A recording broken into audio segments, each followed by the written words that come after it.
So that last video, glad everyone liked it. It was took me a while to do, so let's not talk about that one anymore. So what's up everyone? I got a good one for you guys today. Wireless controllers. They come with every console you purchase. They're so ambiguous, you probably don't even realize these controllers used to be exclusively wired. And if you did have wireless controllers, that technology was usually done with infrared, so you needed exact line of sight, and they used massive amounts of batteries.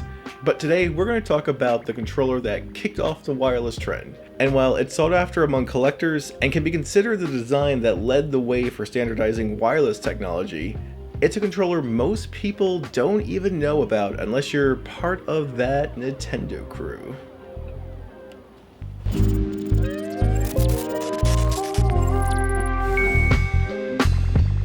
Like I said, wireless controllers weren't new when this came out. Nintendo released a first-party wireless setup in 1989 called the NES Satellite. However, like most wireless controllers of that time, the technology was infrared, so it needed complete line of sight, meaning if you moved a certain way or someone walked in front of you, the controller wouldn't work. The thing also used like 6 C-cell batteries. I don't think you know how big those actually are.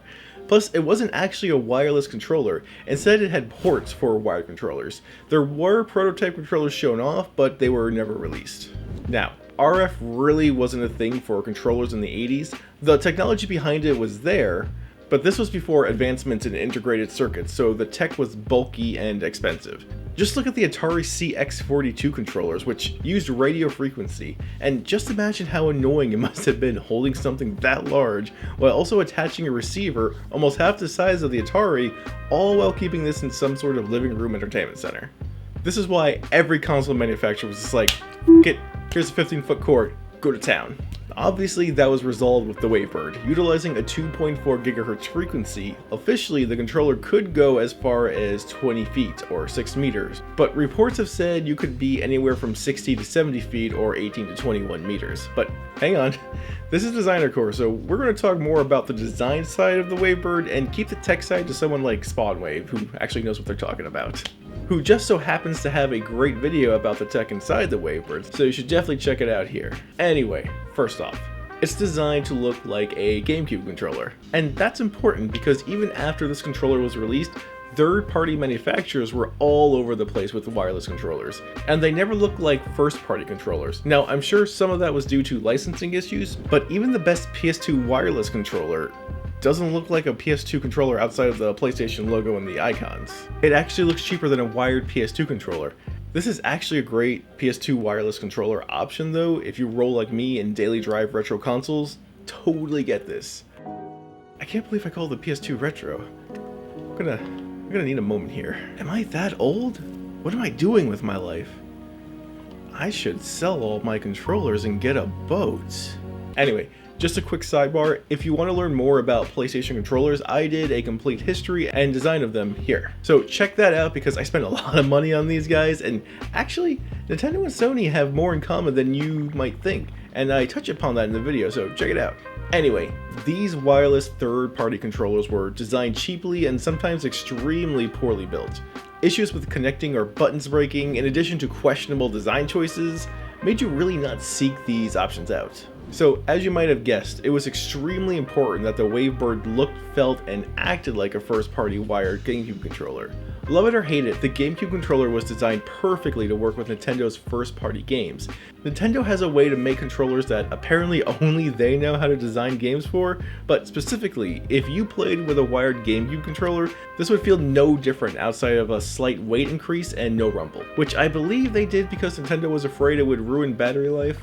Physically, there's not too much to talk about on the outer design itself. They place the battery pack in the back, but because of the way you hold the GameCube controller, it's designed to not interfere with your hand placements. Nintendo also utilized what would traditionally be the middle cavity to place the wireless functionality, which consisted of the on and off switch, the power indicator, along with the dial. And just a side note, the power indicator is also the same amber color of the console when that's powered on, which is a great little design touch, making the controller even more integrated with the console. I kinda wished it made multiple colored WaveBirds to match them all, but in the States we got a matte gray and this glossy one. I believe there were a few more in Japan, but even they didn't get ones that matched all the console variations. Now, the dial on the bottom of the controller and the receiver are very important, because back then you didn't have sync buttons. Remember, the GameCube wasn't built for wireless technology, so it had no idea which wireless controller player 1 was, let alone actually knowing a controller was even present.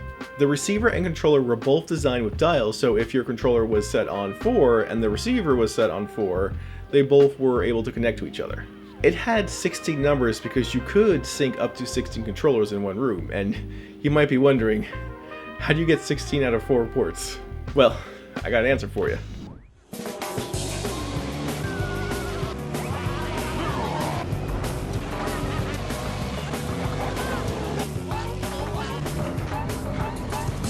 Something that's a little less known is the GameCube's LAN capability and how Mario Kart Double Dash supported this. Mario Kart has the capability to allow 16 players, so if you connected 4 consoles together with 4 adapters to each console, you could have 16 WaveBirds in one room, which was kind of insane to think about. I mean, this was 3 to 4 years before the 360 and PS3 came out, which standardized wireless controllers. This was totally Nintendo ballin'. Who would have a 16 controller setup? It's just insane that this technology existed back then. I mean, hats off to you, Nintendo. Hats off to you. Anyway, while the outer physical design is perfect, it's the internal design that really makes this controller shine. Now, with the Atari sticks, you had the antenna jutting from the front of the controller, and you had that old school pull-out antenna on the receiver. With this, it's kind of the same mechanics, only smaller. The antenna inside the WaveBird sits right in front and points out. So just like the Atari antenna, it's pointed logically where the receiver would be, in front of you. And speaking of that receiver, they're designed to flush with the front of the console, and if you have all 4 plugged in, they actually line up perfectly. Now, it doesn't make the GameCube look great, but they don't interfere with the disc tray and you still have access to your memory card slots. So in reality, you can leave this plugged in forever since they don't use batteries, they just siphon power from the console itself. And if you ever wondered why the receiver is so tall, it's because the antenna sits on the top inside. By doing that, it's clear of any obstacles or interference. That's why the controllers are so reliable. Nintendo designed it to have the least interference, and even though you don't need line of sight with RF, they designed it so the signal has the best chance to connect without interruption. Something they didn't quite remember when they released the first generation of Joy-Cons. Remember that? Remember the tinfoil trick? So that's the design of the WaveBird. These controllers don't get enough credit for advancing console technology. Without the WaveBird, we wouldn't have the flood of RF controllers during this generation of gaming and even the next generation. And who knows, maybe we wouldn't have first-party wireless controllers, period. While Sony did make an effort to go full wireless, Microsoft did release wired-only versions of their controllers. I mean, it was a risky business releasing wireless-only controllers back then.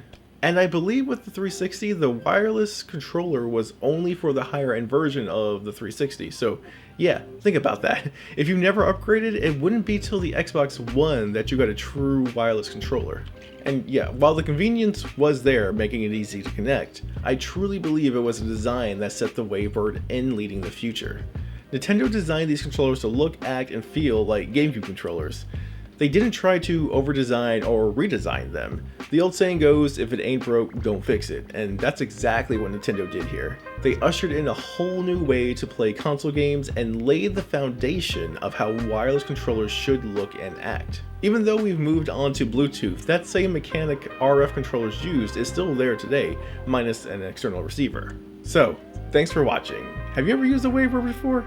If not, what was your first wireless controller? Let me know in the comments, and while you're at it, hit some of those buttons so this video gets seen and all that other jazz. So, until next time, I'll check you guys later.